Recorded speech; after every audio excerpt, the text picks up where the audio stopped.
যে নূহ নবী ৯৫০ বছর ইসলামের দাওয়াত দেওয়ার পরেও তারা ইসলাম গ্রহণ করলো না, সামান্য কিছু লোক ছাড়া ৯৫০ বছর দাওয়াত দেওয়ার বিনিময়ে ৮০ থেকে ৮২ জন মুসলমান হয়েছে। নূহ আলাইহিস সালাম প্রতিদিন যেথায় যাইতেন, বাজারে যাইতেন, দোকানে যাইতেন, হাটে যাইতেন, যেথায় যাইতেন, যেখানে মানুষ দেখতেন মানুষের সামনে সুন্দর দাঁড়ায় উনি বক্তৃতা দেওয়া শুরু করতেন, খুতবা দেওয়া শুরু করতেন, আল্লাহ ওয়াহদানিয়াতের পরিচয় দেওয়ার জন্য তাদের সামনে দাঁড়াইয়ে যাইতেন। অথচ এই জাতিরা এত খারাপ ছিল যে বাবা তার সন্তানকে ওসিয়ত করত, এ আমার সন্তান, আমাদের এলাকায় নূহ নামে একটা ব্যক্তি আছে, তার কাছে তোমরা যাইবা না, তার কথা তোমরা শুনবা না। এমন ভাবে ওসিয়ত বাবা তার সন্তানকে করে যেত, দাদা তার নাতিকে ওসিয়ত করে যেত। তারপর আল্লাহর নবী নূহ এই সমস্ত মানুষের কাছে ৯৫০ বছর ইসলামের দাওয়াত দিয়েছেন। মাত্র ৮০ থেকে ৮২ জন লোক ছাড়া আর একটা লোক ইসলাম গ্রহণ করলো না।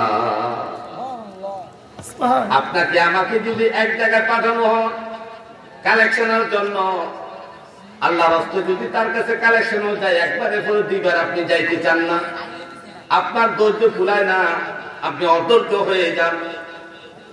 আর আল্লাহর নবী নূহ আলাইহিস সালামকে একটা মানুষের কাছে শতে বার কালেমার দাওয়াত দিয়ে পাঠাইছেন।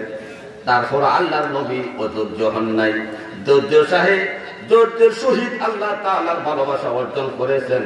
শুধু তাই নয়, তার ঘরের মধ্যে আল্লাহ তাআলা অবাধ্য স্ত্রী দিয়েও নূহ নবীকে আল্লাহ পরীক্ষা করেছেন। হে আমার ভাইও, নূহ আলাইহিস সালামের স্ত্রী এত অবাধ্য ছিল।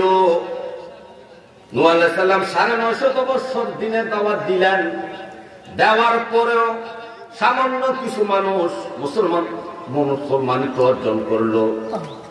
কিন্তু যাদেরকে নূহ আলাইহিস সালাম দাওয়াত দিয়ে আসে, তাদের সাথে যখন নূহ নবীর স্ত্রী সাক্ষাৎ হয়, তখন নূহ নবীর স্ত্রী তাদেরকে বলে, এই তোমরা আমার স্বামী পাগল, আমার স্বামীর কাছে তোমরা আইসো না, তার কথা তোমরা শুনো না। দেখো না কত বড় পাগল, মরুভূমির মধ্যে জাহাজ বানাইছে, এখানে পানি কোথায় নৌকা চলবে, কোথায় নৌকা নিয়ে ভিড়াবে, অথচ মরুভূমির চতুর্দিকে কোনো নদী নাই, এই মরুভূমির মধ্যে নৌকা বানাইতেছে আজ কয়েক বছর লাগাইয়া। দেখো না আমার স্বামী কত বড় পাগল, সুতরাং আমার স্বামীর কথা তোমরা শুনো না। বউ যদি মানুষের কাছে কথা বলে, তাইলে মানুষ কি আর তার কাছে আসবে? এরকম পরীক্ষা করেছেন। হে আমার ভাইও, হযরত